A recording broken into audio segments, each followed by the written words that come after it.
What's up, everybody? Welcome back to the channel and welcome to a new video. I'm in this storeroom while they're loading my trailer. Drivers are mandated to come hang out in here, so I thought I'd do a video about what? Questions. I got a lot of new subscribers and a lot of y'all are asking questions, mainly new drivers or people who are thinking about becoming a driver. So I got my list here. I hand wrote it. I'm kind of old school. Most people, when they do Q&A videos, they're reading them off their phone. I hand wrote it. So, matter of fact, here's something about trucking you might not know. You can get out of jury duty. When you get a jury summons, you gotta send them a letter saying that you're a truck driver and you can't make it, and send them a copy of your CDL, and you don't have to go to jury duty. But I hand wrote a letter to the DMV and I showed it to this girl I was seeing at the time, Kim. Remember Kim from the Eminem song? It was a different Kim though. And she's like, you hand wrote a letter? What year is it? I'm like, I wouldn't even know the first step to typing up a letter and printing it out. I know it can be done, but I know this couillon can't do it, so I handwrite my letters. I hate doing long videos, so I'm gonna try to talk fast and rush through it, but be as thorough as possible, okay? So let's get started. I decided to change locations because that storm shelter wasn't too interesting. First question, it's kind of hard. It's what advice I would have for new drivers, or what would I do differently? That's hard to say because the way I got my CDL was atypical. It wasn't like everybody else. I graduated high school, got a job at Coca-Cola. Then when I turned 21, I got on the trucks. They trained me. They gave me the test there. A Coca-Cola employee gave me the skills test in the Coca-Cola parking lot. That was for my Class B. For my years later, I upgraded to Class A for tractor trailer. And I went to a school that wasn't like a real school. It was a guy squatting in a parking lot. He had a truck. It was an empty parking lot. And they eventually ran him off and he had to go find another empty parking lot to squat in to. And again, he gave me the test in the parking lot right there, you know? So I don't know what I would do differently. As far as getting your license, you're gonna have to go to truck driving school unless you have an opportunity like I did at Coca-Cola. So go ask. And I didn't go to that type of truck driving school. So my advice would be, go ask somebody who has. How do you find those people? Look at the Coca-Cola driver and wherever you live, the Pepsi driver, the Coors or Miller Lite, whatever beer.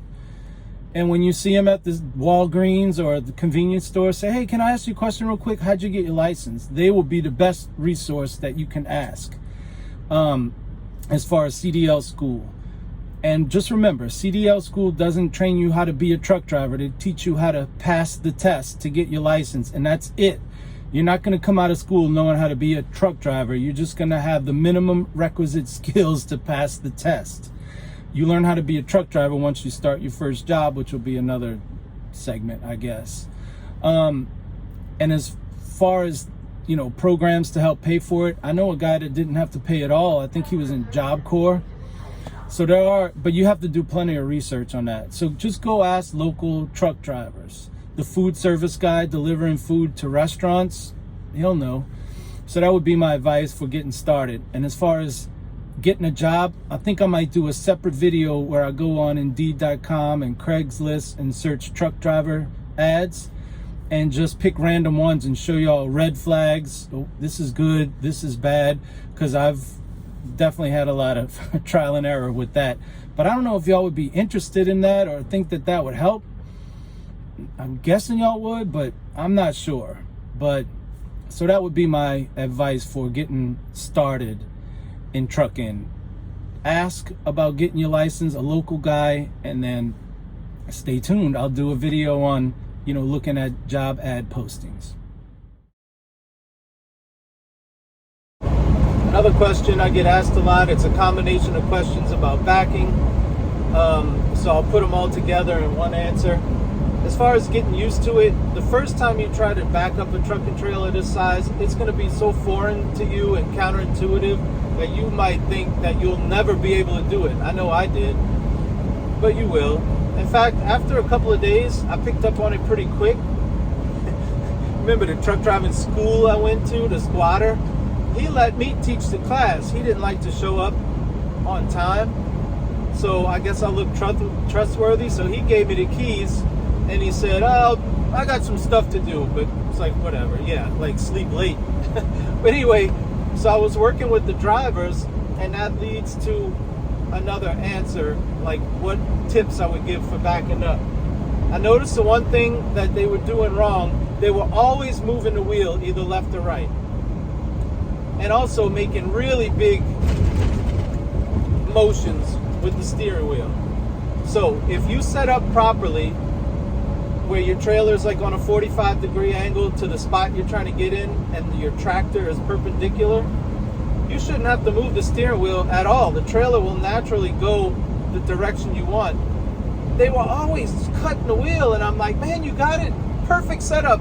You ruined it by cutting the wheel too soon. And also, little movements go a long way. So you don't have to crank the wheel all the way to the left and all the way to the right. As far as getting distracted, you just have to have total concentration. I can't help you with that. You pick a fixed point, like the bumper, the front bumper of the truck next to the spot you're trying to get in, and you just watch your trailer tires go towards it, making those small adjustments like I was talking about. And don't worry about everybody else that's looking at you. You know, they're not there to help you, so don't worry about them.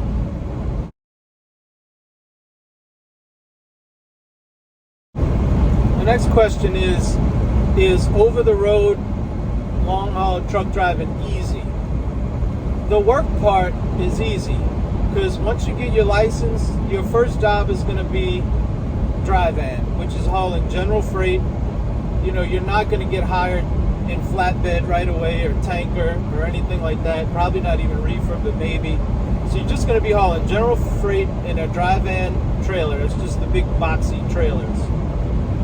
Right? That's easy. You just back under the trailer, crank up the landing gear, hook up the airlines and stuff. You open the back doors, close the back doors. I mean, it is easy. The hard part is when you get into truck driving over the road, you're not getting a new job or a new career. You're getting a new lifestyle, because you're going to be gone for usually a minimum of 2 weeks at a time, with 2 days home. Or if you're out 3 weeks, you'll get 3 days home. Now, different companies have different policies, but the general standard is 1 day home for every week that you're out. That's a big adjustment, especially if you got a family, a wife and kids, or a husband and kids. I mean, you're gonna miss a lot of stuff, and a lot of people can't handle that. Normal people, it takes almost like an abnormal person to want to do that, right? Most people want to be home in bed every night, not in some random city sleeping in a truck. So that's the part. If you're a very social person and you like to be with your friends, going to dinner and getting drinks, watching games, this might not be for you. And like I said, it's a total lifestyle change. Making appointments, doctor's appointments, you're going to be on the road, you're not sure when you're going to be home. So you got to think about all the things, little things that maybe you take for granted, that when you're on the road, you're trying to do from a truck.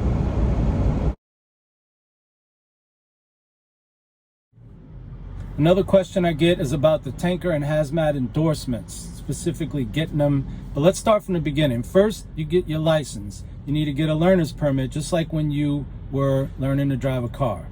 Go to the DMV, you tell them, I want to get my Class A learner's permit. It's 3 tests.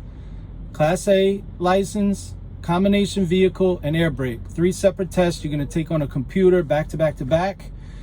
And you got your learner's permit. That's good for about 90 days. Then you go to truck driving school, get your license. Now, tanker and hazmat.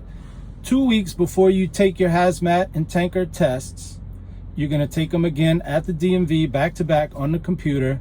You go to one of these identity places. In my area, it's called Identigo, IDENTOGO. But wherever you would just Google your area, background checks, fingerprinting, wherever they do that, that's where you go. You walk in and say, hey, I'm taking a hazmat test, and they'll know I need the background, they'll know exactly what you're talking about. The results get sent automatically to your state's DMV, but it takes about 2 weeks. So 2 weeks after you get that, then you go take your hazmat and tanker test. You don't have to take one to get the other. They're two separate tests, but they go hand in hand, obviously. So you would want to take them at the same time. You can take them separately on different days. If you have tanker, you can still drive tanker. You just won't be able to haul hazardous material, which a lot of tanker is. So they kind of go hand in hand.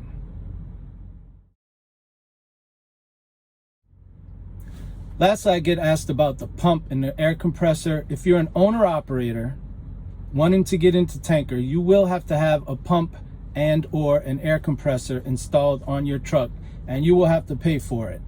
Now, your company that you choose to lease on to might have a sign-on bonus to help you pay for that. They might have their own shop to install it. So ask them, how do they handle the pump and air compressor? They'll walk you through it step by step. The thing is, you are responsible for it, and you will have to pay for it one way or the other, because you own the truck, and it's, you're going to own the equipment. And lastly, I just wanted to highlight some comments that weren't questions. I'm starting to get troll comments, especially on that video about when I went down that 17-mile long downgrade and the Jake brake wasn't acting right. Somebody commented and said it's the auto resume function that's malfunctioning, and that's why the Jake brake wasn't kicking on when I took my foot off the accelerator. But anyway, of course, people, some of them are funny. Like some guy wrote, I didn't know Clark Griswold is driving trucks now. I don't mind troll comments, especially if you're trying to be funny. Most of them are just trying to be mean. But I still don't mind. I mean, I don't respect you as a human if you're an internet troll, but hey, you're helping out the channel by commenting, so keep them coming, trolls. Another thing was the video I put out on my YouTube pet peeves. Most people didn't watch that. Most of y'all didn't watch it, but the ones who did seemed to really like it. And somebody wrote, because I was complaining about people like, they're always asking you to subscribe and trying to trick you into leaving a comment and stuff. Somebody said, seems like the dumber the channel, the more they're trying to get you to subscribe. And another guy was saying, I'll just paraphrase, but he said something that I forgot about. He goes, I hate these YouTube asshats that are trying to get you to give them money on Patreon. I was like, oh, Patreon, I forgot about that. Then he was saying they're only useful as fertilizer. I mean, maybe Brian, we need to work on our anger. He was really mad, but anyway, I thought that was funny. That really made me laugh. And the last one was couillon. Sometimes I use Cajun slang, and some guy said, man, I haven't heard the word couillon since I lived in Lafayette, Louisiana, which is where I am now, like 20 years ago. So couillon, when you hear me say, that's like Cajun slang. It loosely translates to dummy. So if somebody's doing something stupid, like, look at this couillon, sometimes you might hear me say lanyap, and that just means like something extra or a bonus. Or like if there's a little bit of gumbo left in the bottom of the pot, you could say, there's a little bit of lanyap in there if you want it. Something like that. Okay, so that's that. Thank you to everybody who's commented and asked questions. I will continue to respond to questions, and the more I get, maybe I'll do more videos like this. But if you have a question, just ask. You're not bothering me. I like answering questions, okay? Thank you to all the people who've watched the videos. You don't have to comment. I'm not begging for comments. It's nice when you do, or those who feel comfortable doing, but if you don't, that's fine. I'm glad you watched. I'm glad you subscribed. So once again, thank y'all, everybody, for asking questions, commenting, and watching the videos. I appreciate it, I really do. And until the next video, this is Jason signing out.